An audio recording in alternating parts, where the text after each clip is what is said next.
So when we start thinking about stance, right, we're building from the ground up. We want to have a position where we can manage the gun and still be mobile when we're using it, all right?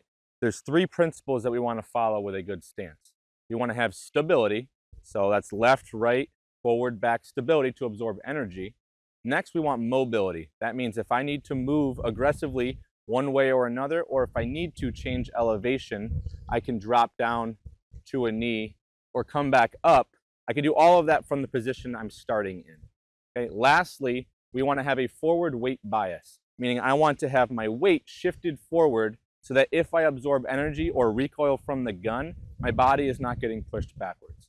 Okay, so starting with stability, I need to have a stance that is roughly shoulder width apart or a little bit more, right? That way I have lateral stability.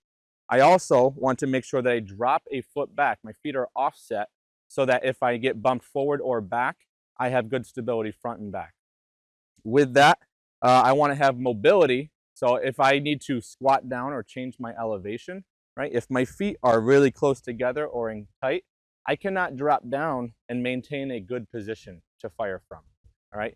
I need to have a position where I'm offset and wide enough that as I drop down, my body is still stable in all directions, all right? Last, we have that forward weight bias. All right, so what I mean by that, if I turn sideways here for you, if I'm standing straight up, right, my hips are stacked over my feet, my shoulders are stacked over my hips, and my head is in a nice neutral position, right? This is good, but during recoil management, right, my shoulders will start to fall backwards. All I want to do is break slightly at the hips, bring my sternum forward over my belt line, and now I have a nice forward posture over the ball of my front foot. My weight should be shifted on the balls of my feet, not the heels.